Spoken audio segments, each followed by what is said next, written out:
دیوبند نے اسلام کا پرچم، دیوبند نے اسلام کا پرچم دنیا میں لہرایا ہے، دنیا میں لہرایا ہے۔ دیوبند نے اسلام کا پرچم دنیا میں لہرایا ہے، ظلم و ستم کے دور کے اندر حق کا دیپ جلایا ہے۔ دیوبند نے اسلام کا پرچم، دیوبند کا تاریخ کے اندر ہر کردار نرالا ہے، رب کی قسم اسلاف کا میرے ہر شاہکار نرالا ہے، رب کی قسم اسلاف کا میرے ہر شاہکار نرالا ہے۔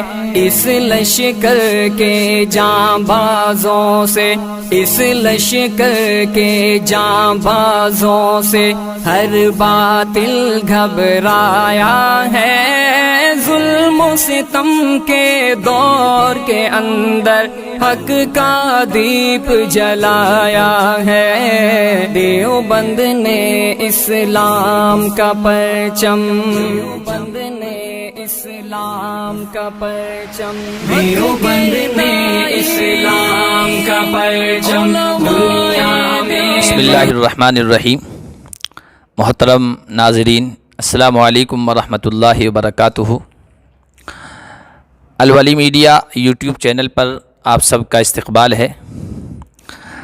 ہمارے اس چینل کے ذریعے سے ہم نے ایک پروگرام شروع کر رکھا ہے، جس میں خاص طور پر ہم ہمارے علاقے کے مغربی راجستھان کے اکابر علماء، نوجوان فضلاء اور مختلف میدانوں میں نمایاں خدمات انجام دینے والی شخصیات سے آپ حضرات کو روبرو کرواتے ہیں انٹرویو کی شکل میں۔ الحمدللہ کافی پروگرام اس سے پہلے اس کے ذریعے سے پیش کیے جا چکے ہیں اور آپ حضرات نے بڑے شوق کے ساتھ ان کو دیکھا ہے اور اس کو پسند کیا ہے۔ اسی سلسلے میں ایک اور کڑی کا اضافہ ہونے جا رہا ہے۔ آج ہم موجود ہیں مغربی راجستھان میں جودھ پور کے ایک علاقے میں، اور وہاں کے ایک مشہور معروف دینی ادارے مدرسہ مدینۃ العلوم آہو جودھ پور میں ہمارے ساتھ آج موجود ہیں اس ادارے کے صدر، روح رواں اور ذمہ دار شخصیت، پیکر تواضع حضرت مولانا عبد المجید صاحب دامت برکاتہم العالیہ۔ انشاءاللہ ہم ان سے ان کی ذات اور شخصیت سے متعلق، اس علاقے کے حالات سے متعلق اور اس ادارے کی سرگرمیوں سے متعلق، اور یہ کیسے وجود میں آیا، اس کا کیسے قیام عمل میں آیا اور کیا سرگرمیاں چل رہی ہے، انشاءاللہ تفصیل کے ساتھ ہم جاننے کی کوشش کریں گے۔ سب سے پہلے ہم حضرت کا ہمارے چینل پر استقبال کرتے ہیں۔ حضرت آپ کا استقبال ہے۔ شکریہ۔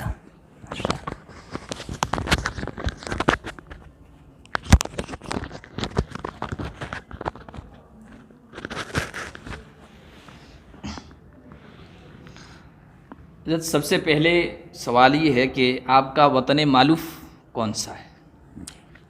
بسم اللہ الرحمن الرحیم، نحمدہ و نصلی علی رسولہ الکریم، اما بعد۔ سب سے پہلے تو میں جناب کا شکریہ ادا کرتا ہوں کہ آپ نے مجھے اس لائق سمجھا کہ آپ کے چینل پر گفتگو کریں۔ حالانکہ میں اس طرح کا مزاج رکھنے والا نہیں ہوں، خاموش مزاج آدمی ہوں، لیکن پھر بھی بہرحال آپ نے ہماری عزت افزائی فرمائی، آپ کا بہت بہت شکریہ۔ وطن مالوف، وطن کے بارے میں پوچھا ہے آپ نے۔ وطن ہمارا گاؤں کا نام ولیج ریوانی ولیج ہے، کانا سریا، پوسٹ 99 ہے، 99 پنچایت ہے،